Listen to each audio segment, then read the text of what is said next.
An anthology about the bad, the short lived, and the forgotten shows and events in television history. This is It Was a Thing on TV. Punisher! Control! Harry, before I change my mind! I give you Super Train.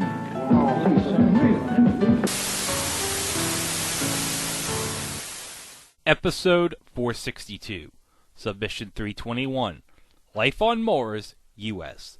Life on Mars, U.S. aired on ABC from October 9th, 2008 to April 1st of 2009 for a total of 17 episodes. So how about that, guys? It had its final episode on April Fool's Day. All I can say is, here in the future, knowing what I know about the final episode, it's appropriate. Let me just see what we have from 2008. Oh, we got, Stacked. Remember Stacked? The UK pilot of Karen Gillan. And then the 2008 Kath and Kim US version that we did in a previous Lost in Translation. And, oh my God, all the way back to episode 5. Think Like a Cat. But we did cover in a mini-sode the Barack Obama commemorative plate. Okay, I've been trying to forget a lot of the things you just mentioned. I'm trying to forget Stacked. Think Like a Cat, I'm trying to forget.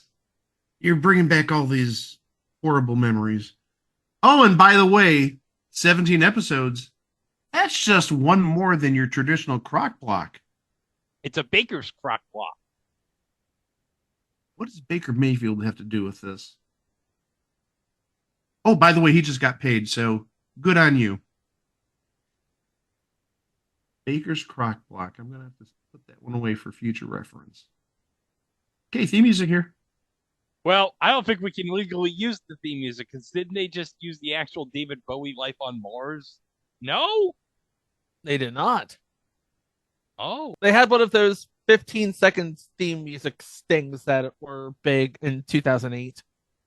Well, they're still big now. Nobody does actual theme music anymore. And besides that, we played in the year-end reel that we did last year. We played that intro. That's true. We did. Well, good. So I guess we're putting a theme in here. My name is Sam Tyler. I was in an accident and I woke up in 1973. I don't know how or why I'm here, but whatever's happened, it's like I've landed on a different planet. Now maybe if I can work out the reason, I can get home.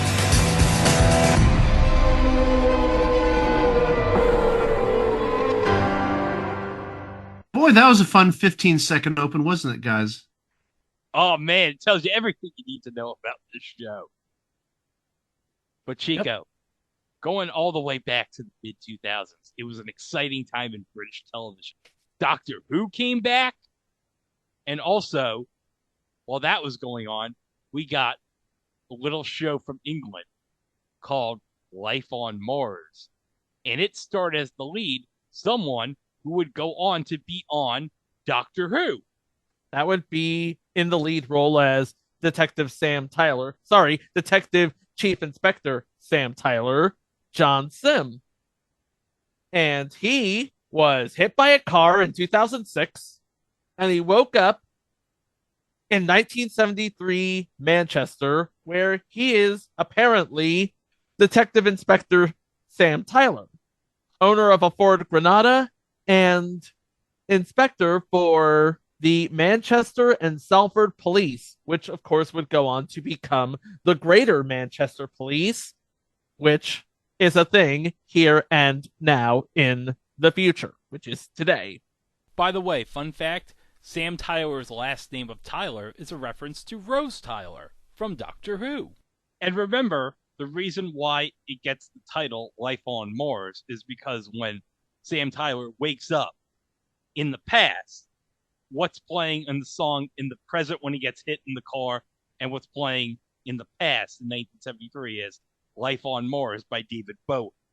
And also there is the parallels of this feels like I'm on a different planet. The idea of the show itself comes from Matthew Graham and Ashley Farrow, who conceived it as far back as 1998 when they were sent to Blackpool to think of a new show idea. Matthew Graham said, back then, broadcasters just weren't comfortable with something like that, something that wasn't set in the real world and that had a fantasy element to it. And according to Graham, the initial idea was for a humorous pre-Watershed show that mocked the styles and attitudes of the 1970s, with Neil Morrissey, of all people, as the central character. That would not have gotten out of pilot stage, whereas the actual show, Life on Mars, went on to run for 2 seasons, a spin-off, and an aborted spin-off. Not to mention adaptations in Russia, Spain, the Czech Republic, and Korea. And of course, 2 years after that show premiered, here in America. Now, they weren't going to go the coupling route or the Days Like These route and adapt scripts. They were going to take the basic overall premise and kind of sort of do their own thing with it. John Sim was approached on doing the role of Sam Tyler in the US, but he didn't want to make that commitment, and neither did Philip Glenister, the detective chief inspector over Sam Tyler, Gene Hunt, for 2 reasons. 1, they had family issues, and 2, they didn't want to seem like they were crazy. Makes sense.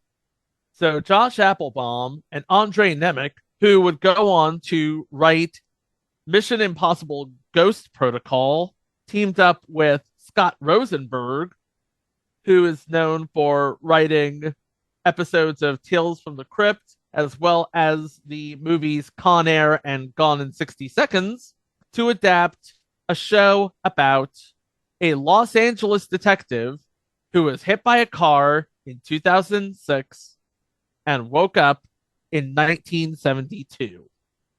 The pilot did not air, but it is available on YouTube. And an interesting point, the accident that sent Sam Tyler to the past happened in front of Walt Disney Music Hall.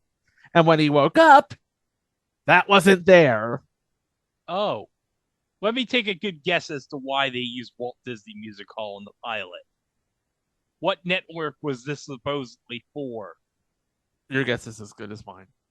I'll give you a hint. It has a B and a C in the title, but not an N. CBC? CBS? Yeah, think about what you said, Greg, huh? You thought you were going to narrow it down to ABC. No, my friend, you forgot about CBS. No, I'm thinking about the B and the C minus the first letter in the thing. Yeah, we get it. The corporate synergy of ABC and Disney. I get it. Now, among the people who were cast were Rochelle Lefebvre as Annie Cartwright, the lone female detective in the department who forges a mystic bond with the mysterious detective and teams with him to track a serial killer, and Colm Meaney, aka Chief Miles O'Brien, to play Lieutenant Gene Hunt. ABC took one look at the pilot and decided to buy the series on the condition that they reshoot the pilot, on account of they just heard of tax deals in New York that would facilitate shooting in New York. So they moved the pilot setting from Los Angeles to New York and cast as Annie Cartwright Gretchen Mol, who would go on to be in a future entry, Girls Club. Although in this series she's referred to as Annie Norris. Yes, or No Balls Norris. No balls. Wait, hold on a second. No balls. We're going to be talking about that Hometown Commercials Volume 5. Tease for that.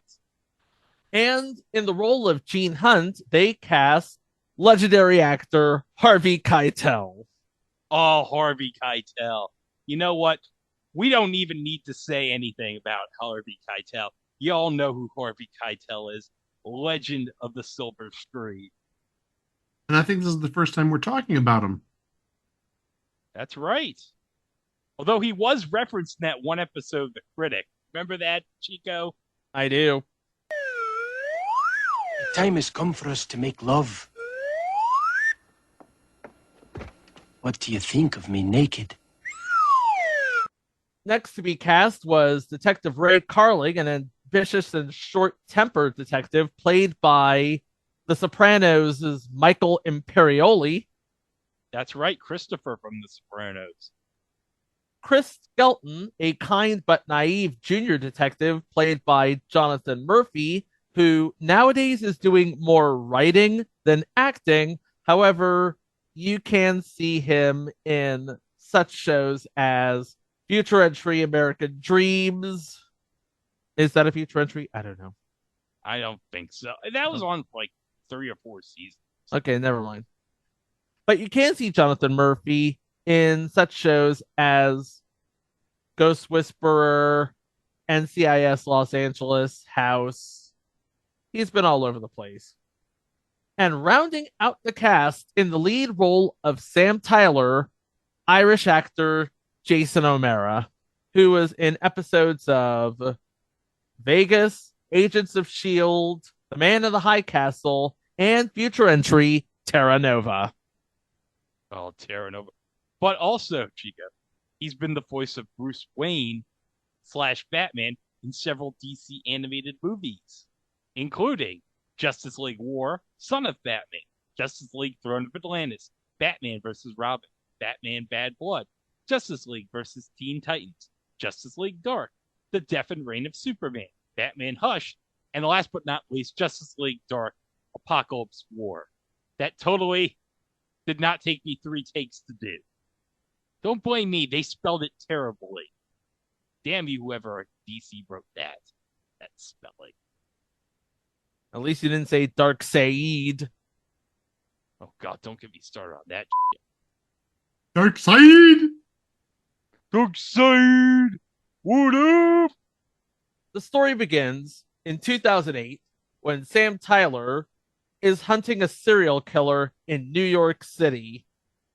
New York City! Yes! I love when a plan comes to action perfectly. Thank you so much. Oh, and we're going to put the sound in there too. Just, you know. Oh, yeah, I know. Yeah, I know. no, we're putting in there. Just let the audience know that. And after following a lead and keeping his eye off the street, Sam Tyler is struck by a car.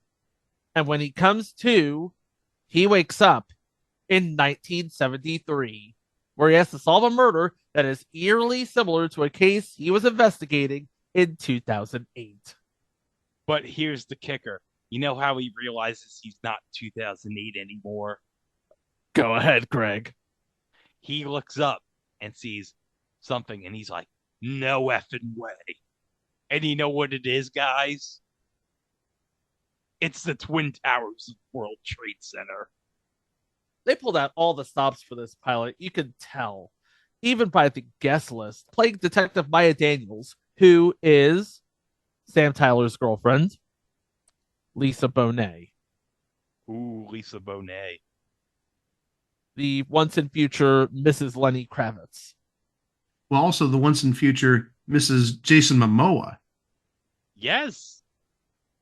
But also, let's not forget, her daughter is Catwoman, Zoe Kravitz. And is this the first time we've talked about Lisa Bonet? I'm pretty sure it is. I am also pretty sure it is. Then we have as Captain Bello, Clark Peters. He was in such fare as The Wire, The Five Bloods, 3 Billboards Outside Ebbing, Missouri, and a movie I fell in love with while I was on vacation a while back, I Want to Dance with Somebody. Oh, the Whitney Houston movie. Mm-hmm. How was that? It's a good movie, man. Okay, well, I was so-so on seeing it, but now that you've given its recommendation, I'll give it a chance. And the thing is, if Chico didn't like it, you know what Whitney Houston would say? Oh no! I'm using the sound there. I'm not even saying it. All right, that's what I need. We miss you, Whitney. Oh, but episode 2's title. This is an incredible title. I love this. The Real Adventures of the Unreal Sam Tyler. Sam is in 1973. 2008 only exists in Flash Sam's memory, assisted by a mysterious robot. A suspect in a series of deadly armed robberies of check cashing stores, Trent is picked up but let loose for lack of evidence. Trent then attempts another robbery and is killed by Hunt, but not before Trent shoots June, the precinct secretary, at the scene, when a witness states that Trent was escorted by uninformed police going into the store being robbed. It becomes a corruption issue, and it turns out June was connected to Trent, and this is how the case gets solved. Couple of names in this episode, playing a sizable Ted in a recurring role, John Cena Tiempo. No, not John Cena, Greg. Well, if he was on this show, we'd never see him. Yes, John Cena Tiempo. He was in The Sopranos, Magic City, and Tulsa King. Also, in this episode, playing Kim Trent is Pablo Schreiber, who plays Master Chief on Halo. Oh, man. And season 2 just premiered. Heather Matarazzo, well-known actress, plays June in this episode. She was in The Princess Diaries, which is one of Kiesel's favorite movies, and Barbara in The Devil's Advocate, which is another one of Kiesel's favorite movies. And also making a low-key Hall of Fame case, playing a character named Dax Benson, Patrick Noonan from Super Train. Somebody from Super Train was on this 30 years later almost? Wow. Crazy. Well, I'm not saying it can't be done. I'm just like real surprised. Episode 3. My Maharishi is bigger than your Maharishi. When a decorated Vietnam War vet is beaten to death, Sam's precinct is pushed to the brink to find his killers, but not everyone may be happy with the results they find. Now, Gene Hunt wants to find and lynch the obvious, and now I'm quoting, pacifist hippie scum suspects. Sam insists to look for evidence and thus discovers that Jimmy's dearly missed father also led a secret life, which costs him any sympathy from bigot Ray. Tyler then realizes he's returned to the very block and house where he lived for a while in between his dad's many moves. A guru inspires the theory that his supposed future background may be the actual illusion he's about to wake up from. Okay, so his father, Vic Tyler, played by Dean Winters. He played Ryan O'Reilly on Oz, but we would probably remember him from his stint as Dennis Duppy on 30 Rock. Oh, that's right. Yeah, he was on 30 Rock. He was the Peeper King. Yeah. And he's on Girls 5 Eva. I haven't seen the new season yet. Don't tell me anything about it. Well, I gotta reach my dad's Netflix account because season 3 is on Netflix now. And playing Jimmy, that's young Jimmy, Robin Lord Taylor from Gotham. He's the future Penguin, aka Oswald Cobblepot. So if you're keeping score at home, we've referenced a Batman, a Catwoman, and a Penguin. Now, okay, I got to get this anecdote right. I was listening to Gilbert Gottfried's podcast, the most recent episode. Okay. Time out. Are we going to talk about freaking Cesar Romero and the Orange Wedges? No. I was listening to the most recent episode, which is a re-release of the Barbara Feldon episode, and she was talking about Gilbert Gottfried was, I think, supposed to be the Penguin, or tried out to be the Penguin in one of the Batman releases. I don't know if it's the theatrical release or the cartoon or whatnot, and obviously he didn't get it. But also, since we're talking about Barbara Feldon, how about this little nugget? Do you know who was originally supposed to play Maxwell Smart on Get Smart? Who? You're going to love this. Tom Poston. Oh, that would have been great. Are you kidding me? No, this was mentioned on Gilbert's podcast when he interviewed Barbara Feldon, I think like 11, 12 years ago at this point. Absolutely 100% true.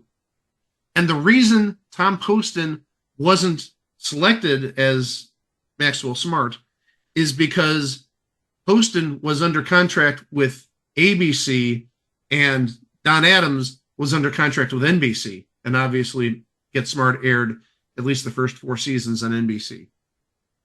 Could you imagine the alternate history if Tom Poston was Maxwell Smart? Yes, but I don't want to swerve in another direction when you guys are doing such a good job with this series. Maybe Don Adams then appears on Match Game Hollywood Squares and has a coma in Christmas in 1983. Huh? What? What are you telling me, Chief? I'm not paying attention, huh? Did I mention episode 4? Oh. No, we're talking about Okay. Barbara Feldon and yeah. Yeah. Episode 4. Have you seen your mother baby standing in the shadows? Sam arrests a man for accosting his mother, only to find out he's a loan shark, and she owes him $1,000. When his mother doesn't want to prosecute, she unknowingly leads Sam to fall out with Annie. We got a legend on this episode. Playing Elliot Casso. First time we've mentioned this guy, I do believe. Robert Klein. Legendary comedian. That's right. But also, I want to mention this because I don't know how many chances I'm going to have to mention this. He was the mayor in Sharknado 2. He was the mayor of New York City in Sharknado 2. A career-defining role. Couple more names I want to mention here. Playing a character named Adrian is Odette Annable, of course, from The House. And then you have Don Puglisi, not a well-known actor. He's known for Taking Woodstock, I Ate the Band, and Wonder. You know who he plays? One of my favorite singers of all time, especially from the early 70s. Just want to put that out there. Jim Croce. Oh. How can you not like Time in a Bottle? Just saying. Episode 5. Things to do in New York when you think you're dead. Sam partners up with Fletcher, his future police mentor, in 1973 to find a Puerto Rican man accused of throwing a black girl off the roof of a building. A case that has the black community up in arms and demanding retribution. But oh, guys, guest starring in this episode.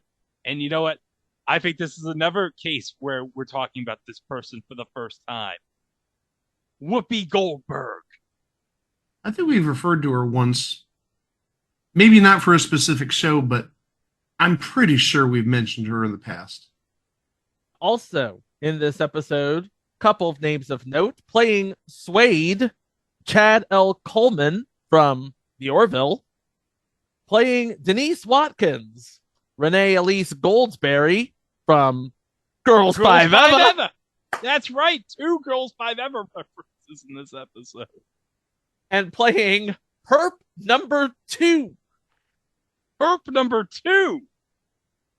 We didn't have a name for Perp number 1, but we have a name for Perp number 2. Babs Olusanmokun. What does this person do? He's Dr. Mbenga from Star Trek Strange New Worlds. Oh! I know who you're talking about. Yeah, the doctor. The one who's not Chapel. No, Chapel's a civilian nurse. Oh, that's right. Yeah, she's not a doctor yet. She hasn't become a doctor until, like, Star Trek the Motion Picture. Forgot. Correct. Guys, I want to propose a special theory. I know we've done like some real weird stuff in terms of, connecting people to TV shows and, making amazing discoveries. I'm doing the first It Was a Thing on TV theory. Follow me. People who are number 2 go to bigger and better things. Think about it. We just talked about Babs. I can't pronounce that last name. Olusan He was- Mokun. God bless you. He is perp number 2. Who was stripper number 2 on that episode of It's Always Sunny in Philadelphia? Tiffany Haddish. Number 2s are bound for stardom. And another one, and I just saw this on Person, Place, or Thing sometime in the last week or two. Melissa Peterman in the movie Fargo, she was hooker number 2. What? So don't tell me my theory is incorrect. Number 2s go on to bigger and better things. Now, hold on a second. Do you know who played an episode of Farver Dowling Mysteries? You know who played a character named Kid number 2? Tom Gottlieb from You Don't Know Jack. Oh my God. Oh, the guy from Whacked Out Sports. Yes. Wow. But yeah, she played hooker number 2, Melissa Peterman, in Fargo, the movie. So there's my first and maybe my last It Was a Thing on TV theory. Number 2s have better careers than the number 1s. You're welcome. Next episode. Episode 6, Tuesday's Dead. After a wild birthday party for Ray at the precinct house, Sam receives a phone call from his mother saying he has until 2 o'clock to pull out of his coma before the doctor will pull the plug. Just as Lieutenant Hunt walks in with news of a hostage situation at a local hospital, they have until 2 o'clock before the man claims he will kill the hostage. Sam believes he must intervene to save his own life in 2008 and vows that no one will die today. Playing a nurse, Marcella Lowry, who we would remember as Jamal's mom from Ghost Rider, and also the principal on City Guys. Is this the first time we've ever referenced Ghost Rider on this podcast? I believe it is. Well, that's great. And you know what? It was all about Grandma Jenkins on Ghost Rider. That's the character she played, Grandma Jenkins. Oh, that's right. Oh, my God. I didn't realize. I thought you said Jamal's mother. Oh, okay. That's an instant Grandma. correction, by the way. Okay, well, good thing we caught it before we did the correction next week. Episode 7, The Man Who Sold the World. While investigating a child's kidnapping, Sam discovers some disturbing information about his father, as well as the reason he disappeared for good on the day of Sam's 4th birthday party. He sees his father. He disappeared at his birthday party tomorrow when he becomes 4. He's arrested for collecting the ransom money demanded by infamously violent Italian brothers for the baby of Carl and Janice Crushpain. He believes Vic's story he ignored what he was collecting and just paid off gambling debts. And it gets him released provided he wears a wire when delivering the cash. That goes bloodily wrong, but the baby is found. And Sam stays to protect his mother and his toddler self. But as the party in the park approaches, so does a grim truth. I just want to mention this guy's character name, Teddy Kaluka. He plays a character named Uncle Butchie. Gee! Thank you. Gee! And I don't know if I told you guys this. There's a Comic-Con coming to Cleveland in April. Butch Hartman's going to be there. Oh, my God. Butchie! It's taking every fiber in me not to go there and get him to sign a screenshot from Match Game Hollywood Squares Hour. I'm not even joking about that. I just want to see his reaction when he sees 19-year-old him on Match Game Hollywood Squares and says, "What?" Yeah, after all this Jimmy Neutron stuff, I've got this picture of me as a 19-year-old, and this dipshit from Cleveland wants me to sign it. I'm Pretty tempted. accurate. I'm what? Pretty accurate about the dipshit part? Yeah, pretty- But anyhow, I'm tempted. The only thing stopping me is, do I really want to waste at least like $80 or $90 between parking, admission, and the autograph itself just to do this stupid little thing? I'm Mike Klaus, not Greg Diener. I respect money, except in the case of Earl from Dinosaurs, the NECA doll. Baby Sinclair from Dinosaurs, the NECA doll. And Alf, the NECA figurine. I don't care about money when it comes to that. But $100 for Butch Hartman's autograph and to get his reaction to a screenshot of him from 40 years ago. Don't know if I'm going to spend that type of money. Episode 8. Take a look at the lawman. A long-standing competition between Lieutenant Hunt and Anthony Nunzio of the 144th Precinct heats up as both investigate a bank robbery by the Russian mob. Meanwhile, Sam has a liaison at the file, unaware of the woman's true identity. Playing Anthony Nunzio, another Sopranos veteran, Vincent Curatola. He played Johnny Sack. Oh, Johnny Sack. Another name playing Maria Bellinger is Maggie Siff, best known as playing Dr. Tara Knowles on... I didn't know there were 79 episodes of Sons of Anarchy, but she was on 79 of them. That was on for a while, Sons of Anarchy. I know, but the thing is, like every FX series, don't they only do like 10 episodes a season? Maybe 13, but even still, if it's 13 times 6 is 78. So that implies there's at least 7 seasons of Sons of Anarchy. I think the last season of The Bear was like more than 13 episodes, which, by the way, I started watching. By the way, they just quietly renewed The Bear for 4th season. That's right. They're going to film it back to back with the 3rd season. That's so right. I'm kind of excited about that. Yeah. So am I. Oh, she was also, Maggie Siff, also in Billions. Oh, Billions. Mm-hmm. Let's not forget that's a Robert Boyette joint. Episode 9, The Dark Side of the Mook. A mysterious phone call from a tipster leads Detective Sam Tyler to a headless body. A severed head is delivered to the precinct at the same time, thus leading to the discovery of a series of gruesome decapitations that might involve Detective Carling's brother, Eddie. The detectives are interviewed by someone tied to the Ares Project. We have a name on this, playing Eddie Carling, the gang leader who was a police academy dropout. Eric Balfour, from 28 episodes of 24. That's right, he was on 24. He was also on episodes of Charmed, The Offer, and 6 Feet Under. Episode 10, Let All the Children Boogie. When rock star Sebastian Grace receives a death threat, Sam and Chris are sent to provide him with police protection.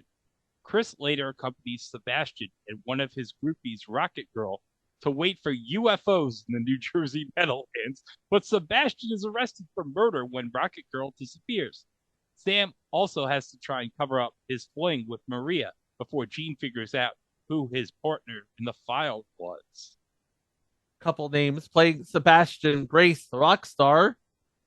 Cheyenne Jackson, known for playing multiple roles on American Horror Story.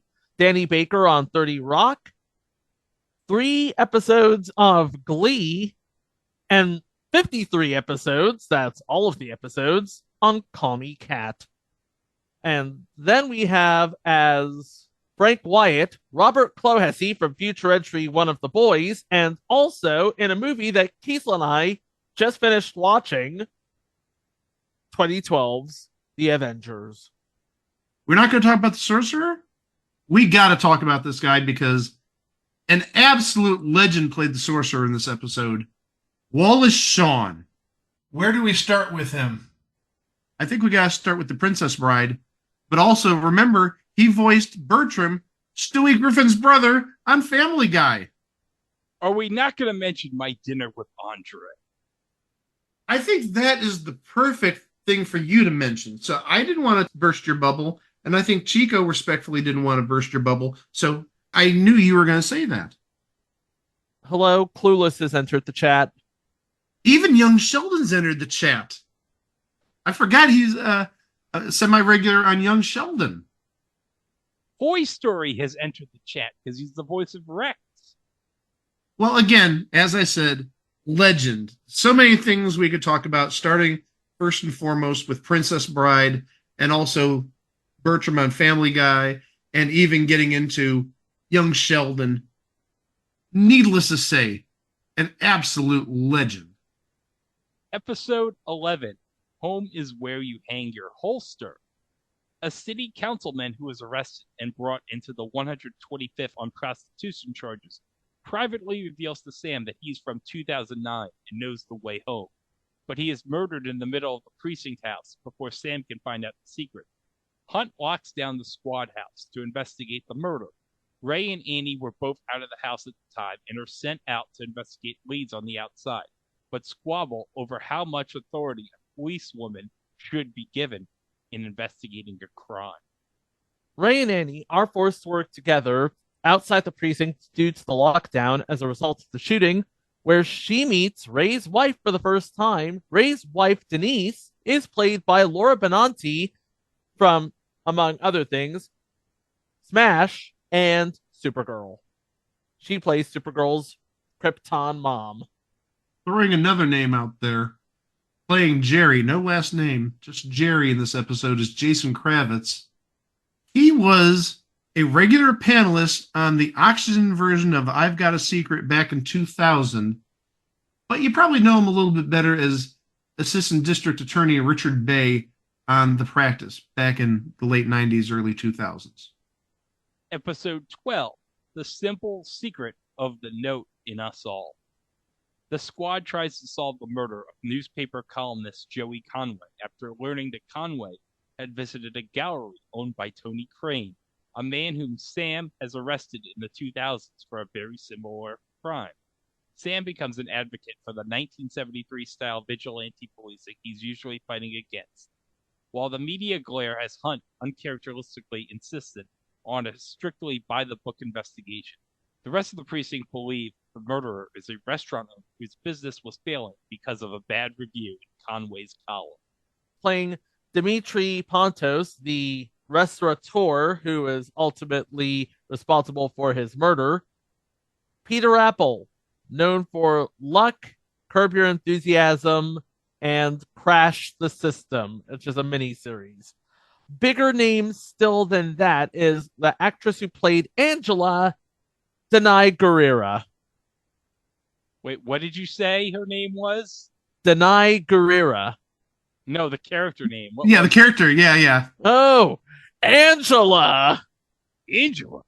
Danai Gurira, who played Angela, played Okoye in Black Panther. And then we have some guy named Michael J. Berg, who ends up playing Truman Capote.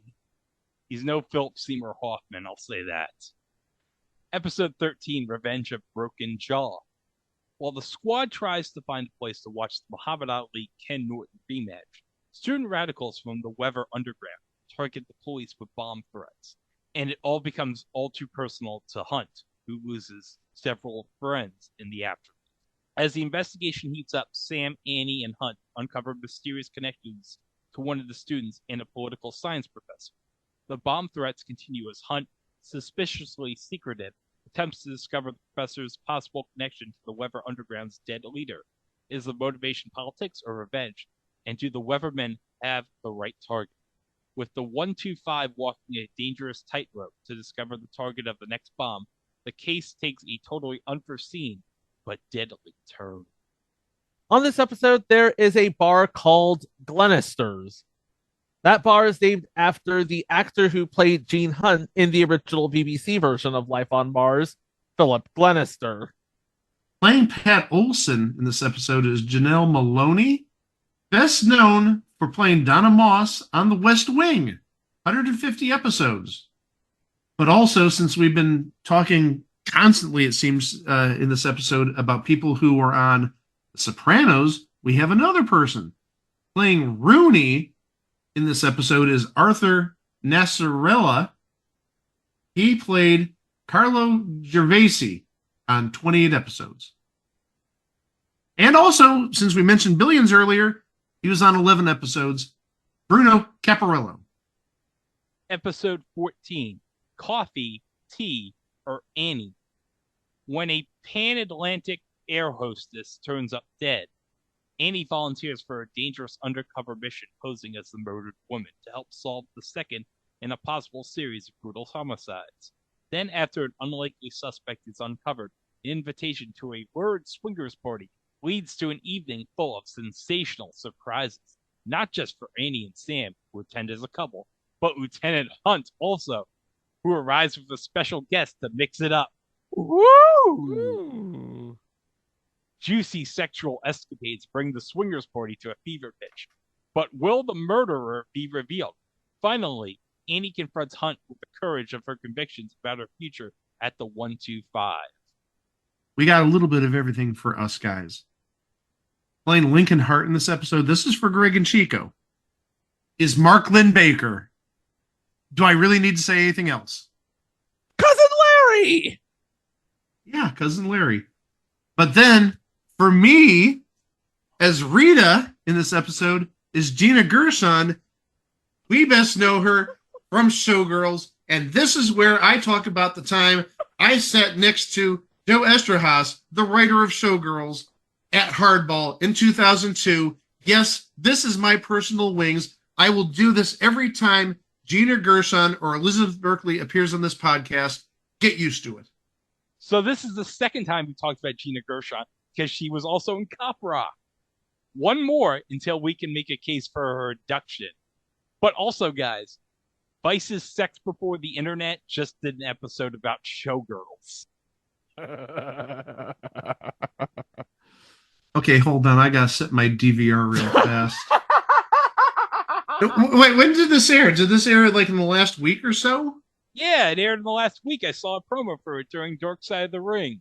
Okay, so it's gonna most likely re-air sometime in the next few days. Good. And speaking of Dark Side of the Ring, I really need to watch that Buff Bagwell episode. I've been waiting to see it. I haven't gotten a chance to see it yet. And another name on this episode, playing a character named Carol, Kelly Goodish from Law & Order SVU, Detective Amanda Rollins.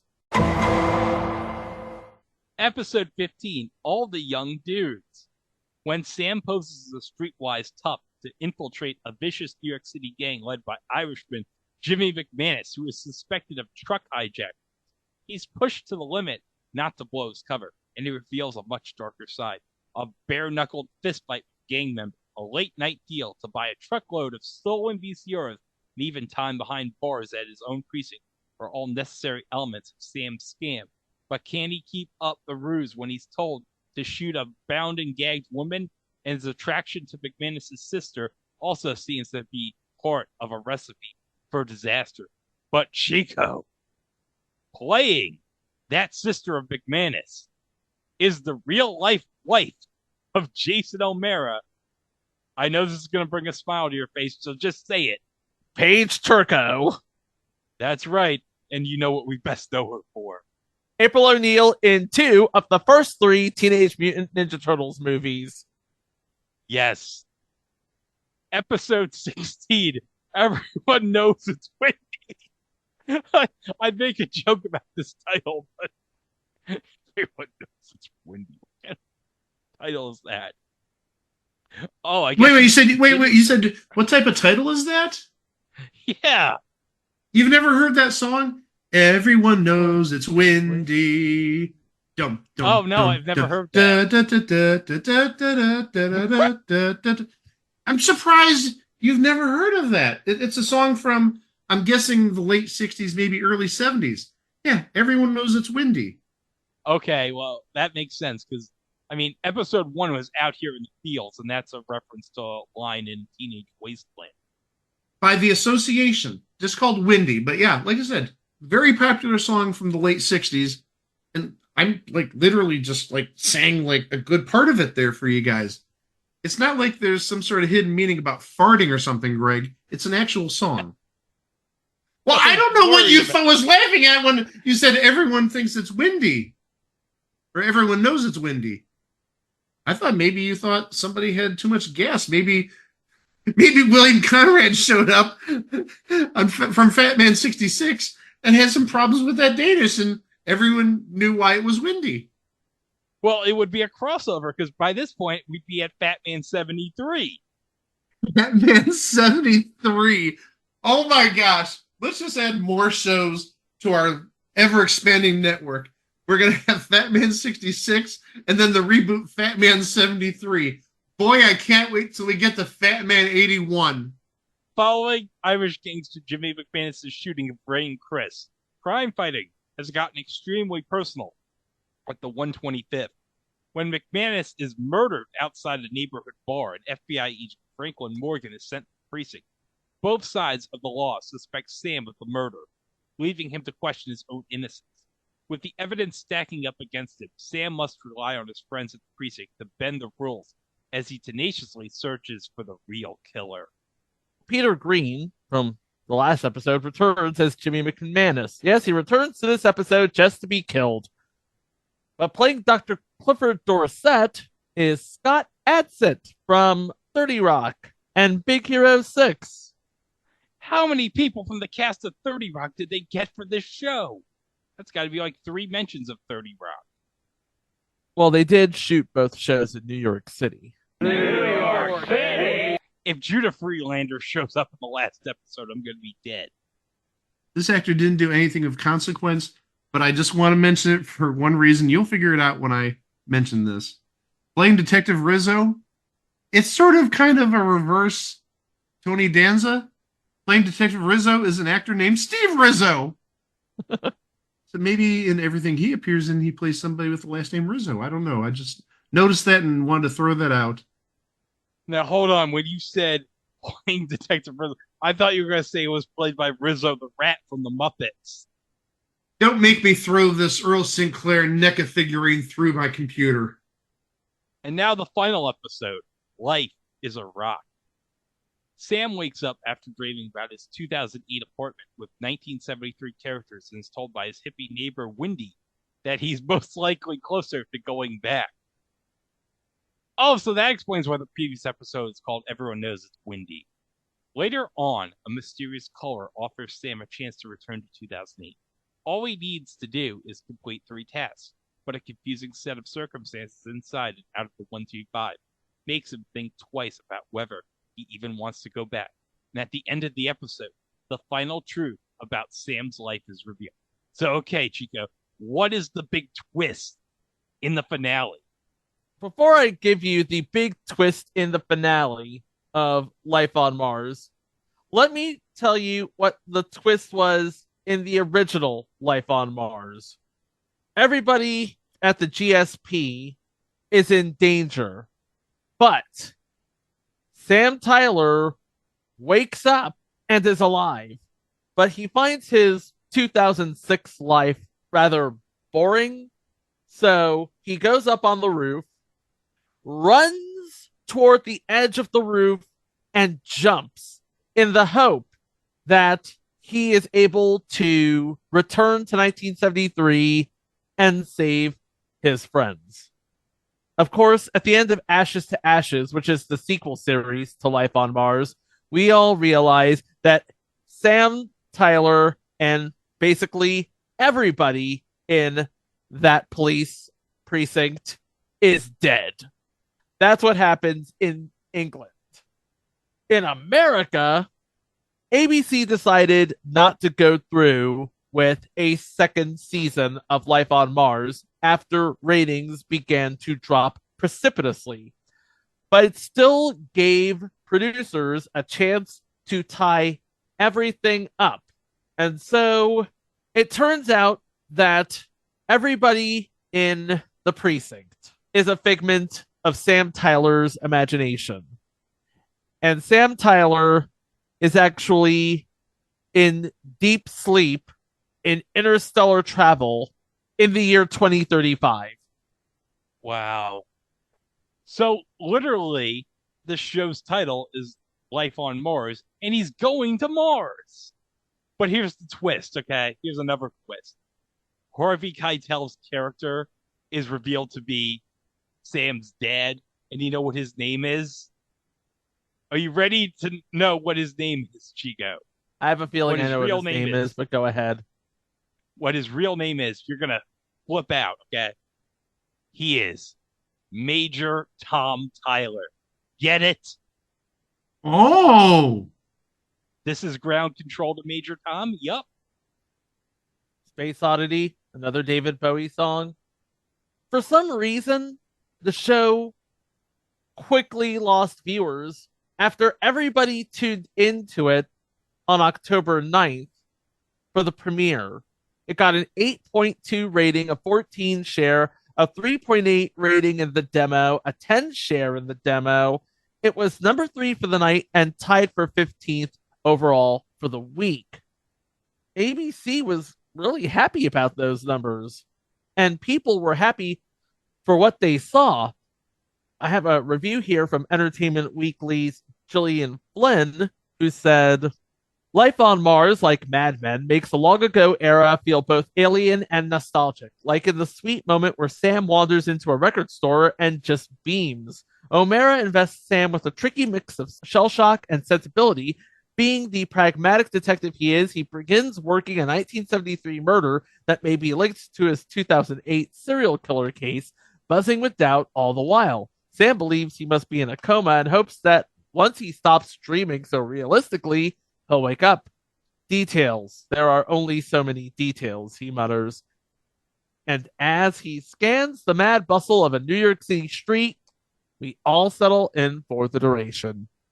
So yeah, it seems like audiences may very well have gotten it. Of course, playing on Thursday nights on ABC helped because, as we know, in 2008, ABC owns Thursday nights with Ugly Betty, Grey's Anatomy, and now Life on Mars.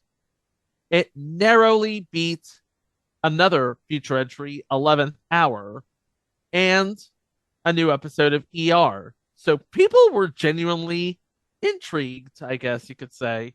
But then the wheels came off because it lost almost half of the audience of Grey's Anatomy the next week. And for a while, it held into the 8 millions to the 9 millions until a hiatus, which saw it come back in January to 8.89 million, and then ratings continued to drop. 6.02 million from February 4th to 5.14 for February 11th, and the mid 5 million range for the rest of the series' run. Ultimately, ABC decided they were just going to leave Life on Mars on Mars. If you ever wanted to see Life on Mars, there are options. The complete series has been released on DVD, and if you can't be bothered with cumbersome physical media, you can watch it on Apple TV. Of course, it will cost you. Life on Mars in the UK, like we said before, got another season to wrap up the Sam Tyler line. It spun off Ashes to Ashes, which featured Keely Hawes as another detective with the Greater Manchester Police, who, for some reason or another, got knocked back into time, this time to the 1980s. But she finds out about the Sam Tyler case, and, well, we spoiled it before. Turns out Alex Drake, Keely Hawes' character in Ashes to Ashes, and everybody else in the precinct are dead, and Gene Hunt is actually a bit of an angel character who sees to it that everybody in the precinct gets to the afterlife. Oh, I never would have expected that. So there was an epic universe in the UK, and in America, Life on Mars was just a thing on TV that was lost in translation. Well, guys, we got 2 things in this one a week episode. But first, before we get to the Match Game Hollywood Squares Hour, I think we're well overdue for a Russell Westbrook update. Russell Westbrook, he can sure score triple doubles, but he sure as hell can't think straight when he's trying to make a pass. It's the Russell Westbrook update. The reason we haven't done a Russell Westbrook update is because we have some bad news. Back on March 1st, against the Wizards, Russ injured his hand, and so he's been unable to play for the Clippers. But since the All-Star break, let me just recap the 5 games he played for his injury. On February 22nd against the Thunder, he scored 2 points in a 129-107 loss. On February 23rd against Memphis, he scored 13 points in a 101-95 win. Against the Kings on February 25th, he scored 8 points in a 123-107 loss. Against the Lakers on February 28th, he scored 8 points in a 116-112 loss. And before his injury against the Wizards on March 1st, he scored 6 points in a game the Clippers won by 25. And damn it, guys, the Wizards are ruining everything, guys. They're ruining good basketball. They're ruining our Russell Westbrook update. They're constantly winning on Shaq to the Fool. Just terrible. That's terrible. But as long as he's back before the playoffs, that's what matters. And you know what, guys? Pretty soon, in April, we're going to have another update returning. And Mike, are you excited? We're going to have the return of the Joey Gallo report in a few weeks. Give the nice listeners a preview as to what you told us earlier before we started recording.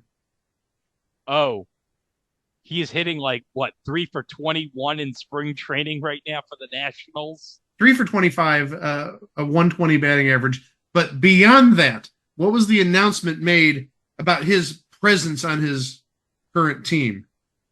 Oh, the Nationals just named him the starting first baseman for opening day. Mike, you're excited by this, right? You can't wait for Joey Gallo to play first base in Washington. Somehow Joey Gallo was going to be the starting first baseman for the Washington Nationals. Now, admittedly, they're the Washington Nationals, but seriously? Nobody else could start? Just saying. I know Greg doesn't want to hear that, but somebody's got to break the news to him. He's going to make history. He's going to have 60 hits and 50 home runs. I'd like to see him do a different type of history. I'd like him to get 40 hits and 50 home runs. Somehow he has more home runs than hits. Now, hold on, Chico. Is Keithla in the room? I want to get her thoughts about Joey Gallo. No? He probably wouldn't even know who he is because she didn't know who Roy Campanella was. Hey, what happened 40 years ago on Match Game Hollywood Squares, I wonder? No, I want to keep on hearing about Keithla. Didn't know about Roy Campanella. That was really, really good. Yeah, when we were talking about the Colbys, didn't know who Roy Campanella is. And Greg and I are like, seriously? You don't know who Roy Campanella... No, I don't think gender has anything to do with it. Greg and myself are men of refined taste. That's what it has to do with. Here's your Match Game Hollywood Squares update. Bet Roy Campanella loved all the Match Game Hollywood Squares out in 1984. Yeah, Roy Campanella would have been alive in 1984, I'm sure. He was alive in 1984. I think he was alive till 93. Yeah, he was alive till June of 93, silly. Okay, so, Roy Campanella could have legit enjoyed Match Game Hollywood Squares Hour. Probably didn't, but he could have. It's time for This Weekend Match Game.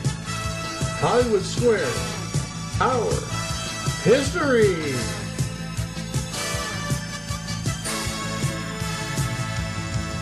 We're up to week 21 now. The 100th episode aired this week. So, yay, we hit the triple-digit mark.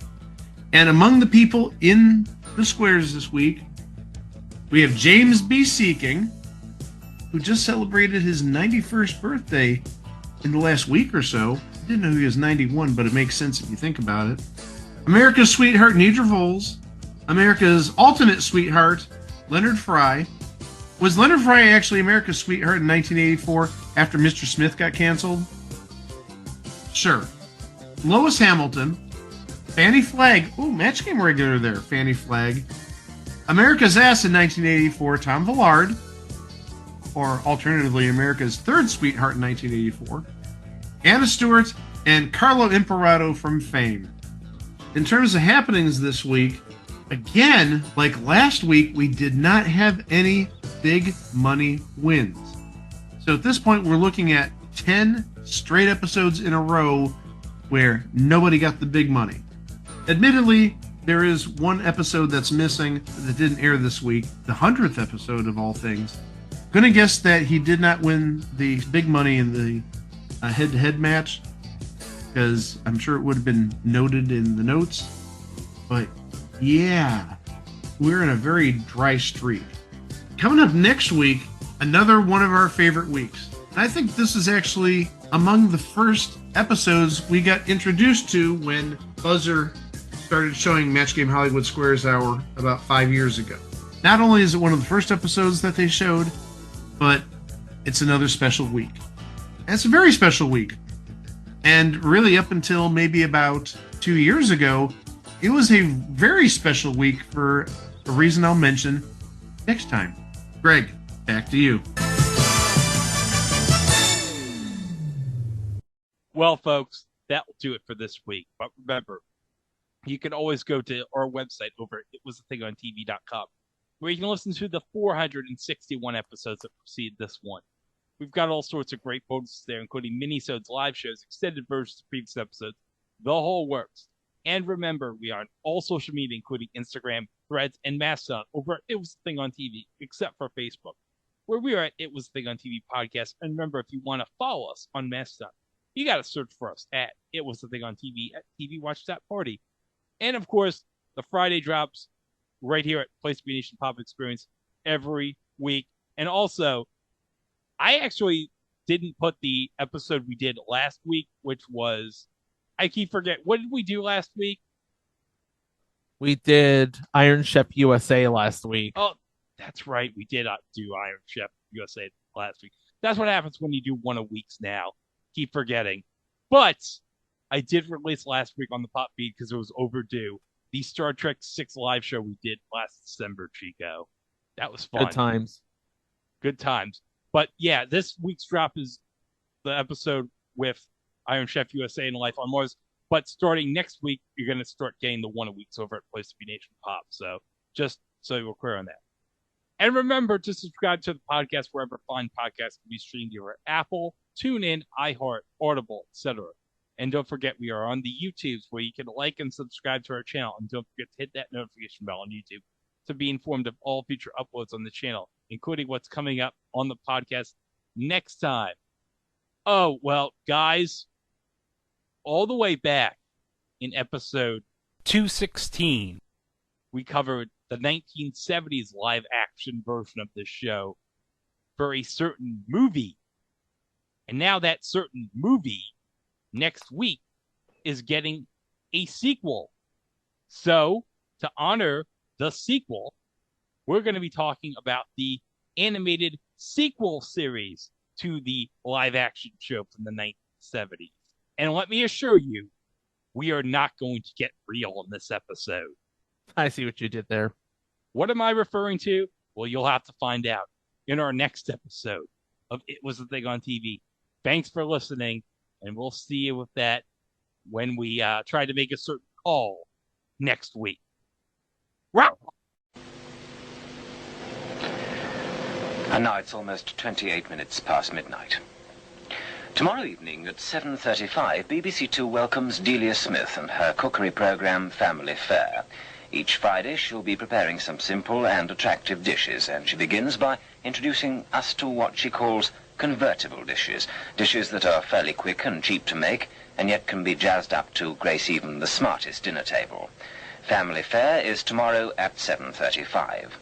Then, 10 minutes later, at 7:45, Heritage, a series of programs providing a spectacular and colourful look at some of Britain's most impressive ceremonies and places of interest. In tomorrow's programme, Robert Hardy visits the Royal Mews at Buckingham Palace, where, in a unique village atmosphere, are stabled the famous Windsor Grey and Cleveland Bay horses. The splendid carriages and the state cars are kept here also, including the magnificent glass coach which will be used for the wedding of Princess Anne. A visit to the Royal Mews in Heritage on BBC Two tomorrow at 7:45. And now this is John Glover wishing you a very good night. Good night, everyone.